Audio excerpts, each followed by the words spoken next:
दादा जिवंत आहेत. अजितदादांनी केला शरद पवारांना फोन. होय, हे खरं आहे. ऐकून भरोसा वाटत नसेल तर हा व्हिडिओ पहा. हो हो. आणि अजितदादा लोक म्हणतात मेलाय. मेला काय तो? नाही मेला, नाही ना. जिवंत आहे तो.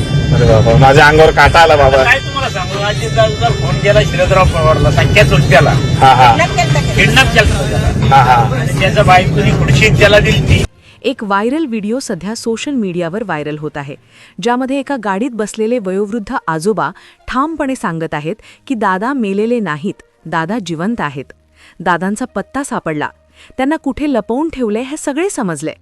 त्यांनी शरद पवारांना फोन केलाय. ही माहिती एक आजोबा एका गाडीमध्ये देताना दिसत आहेत. हा व्हिडिओ रातोरात करोडो लोकांनी पाहिला आहे. कालपर्यंत कोणाचाच भरोसा बसत नव्हता. दादा गेले आहेत हे सगळ्यांना खरं वाटत होतं. पण तब्बल 1 महिना झाल्यानंतर एक असा व्यक्ती अचानक समोर येऊन कॅमेरासमोर बोलतो आणि तो ठामपणे बोलतो. एवढेच नाही तर दादांनी शरद पवारांना फोन केलाय. त्यांचे सख्खे चुलते शरद पवार यांनीच त्यांना गुप्त ठिकाणी ठेवलंय असं स्पष्टपणे सांगतो. तेव्हा सगळ्यांच्या मनात शंका निर्माण होते. जेव्हा हा व्हिडिओ व्हायरल झाला तेव्हा तपास यंत्रणांनी तपास केला आणि अखेर दादांचे सत्य उघडकीस आलं. एकीकडे संपूर्ण महाराष्ट्र शोकाकुल असतानाच एक रहस्यमय व्यक्ती, एक वयोवृद्ध व्यक्ती इतक्या आत्मविश्वासाने कसा काय बोलू शकतो, हा सगळ्यांना प्रश्न पडला होता. पण अखेर याचं सत्य बाहेर आलं. खरंच मग दादा आहेत का? दादांनी हा शरद पवारांना फोन कशा पद्धतीने केलाय? फोनवर काय बोलणं झालं? त्यांना कुठे ठेवलंय? आणि हे आजोबांना हे सत्य कसं काय समजलं? सगळी माहिती आता समोर आली आहे. हा व्हिडिओ जो आहे तो व्हायरल झाल्यानंतर तपास यंत्रणांनी अतिशय वेगानं तपास केला. सगळ्यात आधी आजोबांची चौकशी झाली आणि आजोबांच्या चौकशीमध्ये आजोबांनी जे सांगितलं ते ऐकून अक्षरशः तपास अधिकाऱ्यांच्या पायाखालची जमीन सरकली. आता आजोबांनी नेमकं काय सांगितलं? आजोबांनी दादांना नेमकं पाहिलंय का? आणि दादांचा फोन शरद पवारांना कशा पद्धतीने गेलाय? हे सगळं जाणून घेण्यासाठी आपल्याला 2 दिवस आधी जावं लागेल. कारण की महाराष्ट्रात जवळपास 2 ते 3 दिवसांपूर्वी दादांच्या अपघाताला तब्बल 1 महिना झाला होता आणि त्यानंतरच दादांच्या अपघाताचा अहवाल आला. एक असा रिपोर्ट की हा रिपोर्ट सरकारी रिपोर्ट असतो आणि या रिपोर्टमध्ये 5 अशा वेगळ्याच गोष्टी समोर आल्या होत्या, ज्यामुळे महाराष्ट्राला खरी शंका यायला सुरुवात झाली होती. मग खरंच दादा आहेत का? अशा प्रकारच्या शंका सुरू झाल्या होत्या. आजोबांचा व्हिडिओ तर आज आलाय, पण त्याआधी ह्या रिपोर्टने संपूर्ण महाराष्ट्राला एक मोठा धक्का दिला होता. आता आजोबांचे हे सत्य आहे का? तपास यंत्रणांनी नेमकं काय शोधलं? दादांचे सत्य काय समोर आलं? हे सगळं जाणून घेण्यासाठी आपल्याला तो रिपोर्ट व्यवस्थित जाणून घ्यावा लागेल, ज्यातून आपल्याला सगळं रहस्य समजणार आहे. 28 जानेवारीला बारामतीत एक विमान अपघात घडला, ज्याच्यामध्ये राज्याचे लाडके नेते अजितदादा यांचा दुर्दैवी अंत झाला. महाराष्ट्राला सगळ्यात मोठा धक्का त्यावेळेस बसला होता. महिनाभर संपूर्ण राज्य आता हे हळूहळू दुःख विसरत होतं. पण अचानक जेव्हा या अपघाताचा सरकारी रिपोर्ट आला तेव्हाच महाराष्ट्राच्या मनामध्ये शंकेची पाल चुकली. 3 दिवसापूर्वी महाराष्ट्राला दादांचे सत्य उघडतं. दादांचे सत्य काय होतं हे सांगणारा एक रिपोर्ट आला होता आणि त्याच्यावर अक्षरशः लोकांनी चर्चेची झोड उठवली होती. पण अचानक एक बाबा, एक आजोबा जेव्हा एका गाडीत बसून म्हटले की अजितदादांचा फोन शरद पवारांना गेलाय, त्यांचे सख्खे चुलते शरद पवार यांना दादांनी फोन केलाय, त्यांनी सांगितलंय दादा मेले नाहीत, दादा जिवंत आहेत. आता सगळ्यात महत्त्वाची गोष्ट, 2 ते 3 दिवसापूर्वी रिपोर्ट आला. रिपोर्टमधल्या गोष्टींनी महाराष्ट्राच्या प्रत्येकाला शंका येत होती आणि तेवढ्यातच हा व्हिडिओ व्हायरल झाला. हे कनेक्शन काय म्हणायचं, हाच महत्त्वाचा प्रश्न आहे. खरं तर हे जर रहस्य आहे, याची पहिली ठिणगी पडली रिपोर्टमधल्या पहिल्या मुद्द्यापासून. लक्षात घ्या, पहिला मुद्दा या रिपोर्टमध्ये काय होता. आता रिपोर्ट जो आहे तो सरकारी आहे. तो रिपोर्ट जर समजला तर दादांचे अस्तित्व आपल्या लक्षात येणार आहे. रिपोर्टमधला पहिला मुद्दा असा होता की ज्यामुळे संपूर्ण महाराष्ट्रामध्ये चर्चा सुरू झाली होती की नाही, दादा आहेतच. मग आता आजोबा नेमकं कसं काय म्हणतायत की दादा आहेत आणि त्यांना कुठे नेऊन ठेवलं? फोन कशा पद्धतीने झाला? हे आपल्याला समजून घेण्यासाठी आपल्याला रिपोर्टमधला पहिला मुद्दा जाणून घ्यावा लागेल. पहिला मुद्दा इतका भयानक होता. आता हा सरकारी रिपोर्ट आहे. हा काय कुठल्या खाजगी संस्थेचा रिपोर्ट नाही, तर सरकारी रिपोर्ट म्हणजे जो खोटा नसतो. पहिला मुद्दा असा आहे की ज्यामुळे या अपघातावर प्रश्नचिन्ह निर्माण झालं. तो मुद्दा होता अपघाताची जागा बदलली, विमानाची जागा बदलली. विमान तिथे धडकलंच नाही. होय, तुम्ही ऐकताय ते अगदी बरोबर आहे. आजोबांनी जो मुद्दा उपस्थित केलाय की दादा आहेत, दादांना एका सुरक्षित ठिकाणी ठेवलाय आणि दादांनी शरद पवारांना फोन केलाय. त्यांनी सांगितलंय दादा मेले नाहीत, दादा जिवंत आहेत. आता सगळ्यात महत्त्वाची गोष्ट 2 ते 3 दिवसापूर्वी रिपोर्ट आला.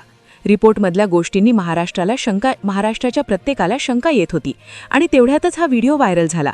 हे कनेक्शन काय म्हणायचं, हाच महत्त्वाचा प्रश्न आहे. खरं तर हे जर रहस्य आहे, याची पहिली ठिणगी पडली रिपोर्टमधल्या पहिल्या मुद्द्यापासून. लक्षात घ्या, पहिला मुद्दा या रिपोर्टमध्ये काय होता. आता रिपोर्ट जो आहे तो सरकारी आहे. तो रिपोर्ट जर समजला तर दादांचे अस्तित्व आपल्या लक्षात येणार आहे. रिपोर्टमधला पहिला मुद्दा असा होता की ज्यामुळे संपूर्ण महाराष्ट्रामध्ये चर्चा सुरू झाली होती की नाही, दादा आहेतच.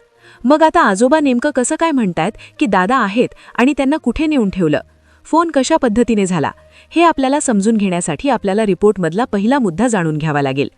पहिला मुद्दा इतका भयानक होता. आता हा सरकारी रिपोर्ट आहे. हा काय कुठल्या खाजगी संस्थेचा रिपोर्ट नाही, तर सरकारी रिपोर्ट म्हणजे जो खोटा नसतो. पहिला मुद्दा असा आहे की ज्यामुळे या अपघातावर प्रश्नचिन्ह निर्माण झालं. तो मुद्दा होता अपघाताची जागा बदलली, विमानाची जागा बदलली. विमान तिथे धडकलंच नाही. होय, तुम्ही ऐकताय ते अगदी बरोबर आहे. आजोबांनी जो मुद्दा उपस्थित केलाय की दादा आहेत, दादांना एका सुरक्षित ठिकाणी ठेवलाय आणि दादांनी शरद पवारांना फोन केलाय. पवारांना फोन केलाय हा मुद्दा तर आजचा आहे, पण त्या रिपोर्टमध्ये जे आले त्यांनी खरा धक्का बसला होता. विमान तिथे धडकलंच नाही. रिपोर्टमध्ये जे सांगितलंय त्यांनी टीव्हीवरच्या सगळ्या बातम्या खोट्या ठरल्या. आपल्याला दाखवलं होतं की धावपट्टीपासून 50 मीटर लांब काही अंतरावर काही ठिकाणी ते विमान धडकलं होतं. पण रिपोर्टमध्ये असं आलंय की एका झाडाला जाऊन हे विमान पहिल्यांदा धडकलं. म्हणजेच अपघाताची जागा बदलली. मग जर जागा बदलली तर त्या विमानातून कोणी बाहेर पडलं का, हा संशय सगळ्यात आधी महाराष्ट्राला आला होता. हा रिपोर्टमधला पहिला मुद्दा होता.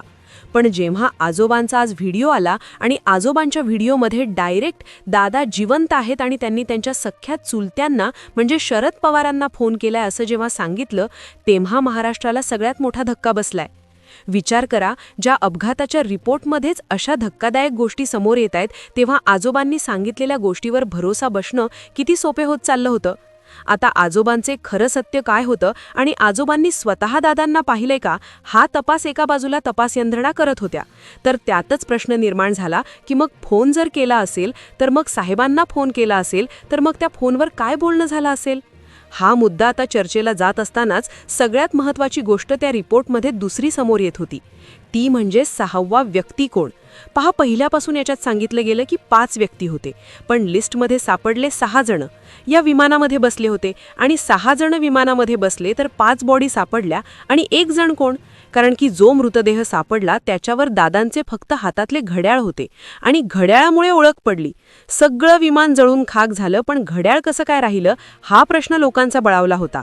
आता रिपोर्टमध्ये सांगण्यात आलंय की 5च बॉडी होत्या किंवा 5च जण बसले होते. लक्षात घ्या, रिपोर्टच्या आधी जी लिस्ट आली होती त्या लिस्टमध्ये 6 जण होते. आता मग पुन्हा इथे तोच प्रश्न पडतो की रिपोर्टमध्ये 2 मुद्दे अपघाताला वेगळ्याच वळण देत होते. एका ठिकाणी एका मुद्द्यात तर अपघाताची जागा बदलली असं दिसलं, तर दुसऱ्या मुद्द्यात असं सापडले की दादा तिथे नव्हतेच असं सापडतंय. पण तिसरा मुद्दा याच्यापेक्षा भयानक आहे या रिपोर्टमधला, की ज्याच्यामुळे आजोबांचा शब्द खरा ठरतो की काय अशी शंका वाटू लागली. तपास यंत्रणांनी आजोबांची चौकशी सुरू केली होती. आजोबांना विचारले जात होते की तुम्ही कुठे बघितलं, तुम्ही काय केलं, कसं काय तुम्हाला माहितीये.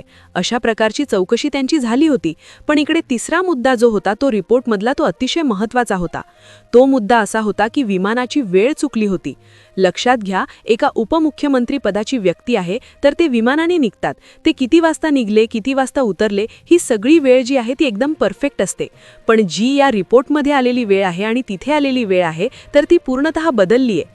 मुंबईतून विमान ज्यावेळी निघालं होतं ती वेळ आणि बारामती पोहोचण्याची वेळ सगळी बदलली आहे. शेवटचा फोन त्यांनी कोणाला केला होता हा देखील महत्त्वाचा मुद्दा रिपोर्टमध्ये आला होता. आता रिपोर्टमध्ये अतिशय संशयास्पद गोष्टी समोर येत होत्या. रिपोर्ट तर काही लोकांना मान्य नव्हता, पण रिपोर्टवरून असं दिसत होतं की दादा खरंच त्या विमानात नव्हते ना, असं लोकांना वाटू लागलं होतं. आणि तेवढ्यात हा व्हिडिओ व्हायरल झाला. तर आहे का आजोबा स्पष्टपणे बोलू लागले की दादांनी त्यांच्या चुलत्याला म्हणजे शरद पवारांना फोन केलाय. दादा कुठे आहेत हे सगळ्यांना समजलंय. दादा मेलेलेच नाहीत असं ते बोलत होते. आजोबांची तपासणी सुरू होती. मग खरंच आजोबा खरं बोलत होते का, की आजोबांची भावना होती, हे सगळं आता स्पष्ट होणार होतं. पण रिपोर्टमधले मुद्दे एका वेगळीकडे संशय दाखवित होते. कारण की विमान दुसरीकडे कोसळलं, विमानाचा टाईम बदलला, विमानाच्या टायमिंगमध्ये फरक दिसला, विमान दुसरीकडेच कोसळले, असे मुद्दे समोर येत होते. आणि अखेर हा आजोबांचा व्हिडिओ आला. म्हणजे गेल्या 2 दिवसात या चित्र वेगळंच लागलं होतं, हे वळण लागलं होतं. मग अखेर ते सत्य समोर आलं. आजोबा खरे होते का? दादांनी त्यांच्या चुलत्यांना फोन केला होता का? दादांना कुठे ठेवलं गेलं होतं? हे सगळं आता समोर येणार. आता सगळ्यात महत्त्वाची गोष्ट की अतिशय महत्त्वाच्या भागाकडे आपण बोलतोय. आता पहा, रिपोर्टमधले 5 धक्कादायक मुद्दे समोर आले. त्यानंतर एक व्हिडिओ व्हायरल झाला. आता हे जे व्हिडिओ व्हायरल होत आहेत, ज्यामध्ये ते वयोवृद्ध आजोबा दादा जिवंत असल्याचा आणि त्यांनी शरद पवारांना फोन केल्याचा दावा करत आहेत, त्यामागे कुठलाही ठोस पुरावा नाही. हे आजोबा स्वतः म्हणतात की त्यांनी हे सर्व न्यूजवर पाहिले आहे, पण प्रत्यक्षात अशी कोणतीही अधिकृत बातमी आलेली नाही. हे आजोबा ज्या भावना व्यक्त करत आहेत त्या केवळ त्यांच्या एकट्याच्या नसून संपूर्ण महाराष्ट्राच्या आहेत. महाराष्ट्राला आजही हे मान्य करायला जड जात आहे की त्यांचे लाडके दादा त्यांना सोडून गेले आहेत.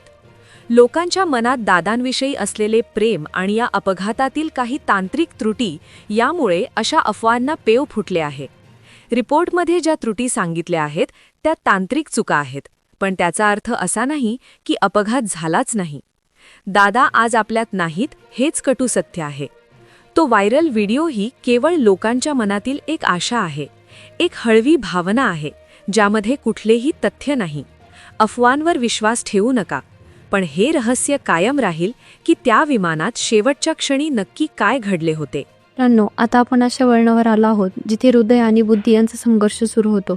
एका बाजूला तो सरकारी रिपोर्ट ज्यामध्ये विमानाची जागा बदलली असल्याचं म्हटलंय, 6व्या व्यक्तीचा उल्लेख आहे आणि वेळोवेळी तफावत आहे, आणि दुसरीकडे ते वयोवृद्ध आजोबा जे इतक्या खात्रीने सांगत आहे की दादा जिवंत आहेत, त्यांनी शरददादांना फोन केलाय. बघा, जेव्हा आपण आपल्या लाडक्या नेत्याला गमावतो तेव्हा मन सहजासहजी ते स्वीकारायला तयार होत नाही. महाराष्ट्राच्या मातीत प्रेम करणाऱ्या प्रत्येकाला कुठेतरी वाटतंय की काश हे आजोबा जे बोलतायत ते खरं असावं, काश तो फोन खरंच झाला असावा. पण सत्य काय आहे? तपास यंत्रणांनी जेव्हा या आजोबांची चौकशी केली तेव्हा एक धक्कादायक गोष्ट समोर आली.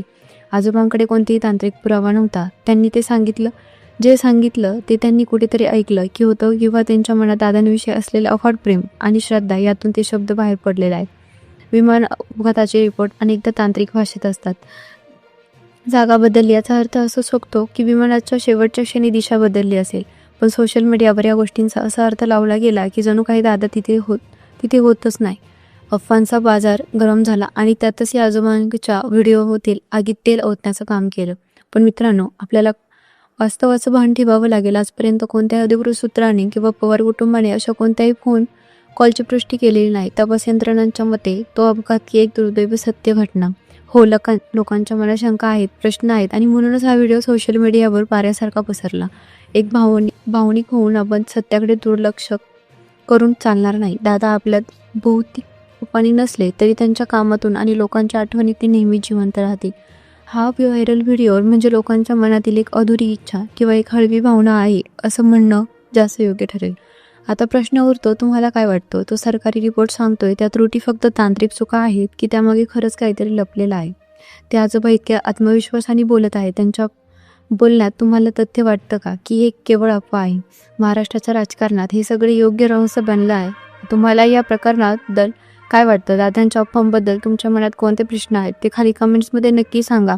प्रत्येक कमेंट्स महत्त्वाची आहे, कारण हा प्रश्न केवळ एक नेत्याचा नाही तर संपूर्ण महाराष्ट्राच्या भावनेचा आहे. व्हिडिओ आवडला असेल तर लाईक करा आणि अशा सखोल विश्लेषणासाठी चॅनल सबस्क्राईब करायला विसरू नका. धन्यवाद.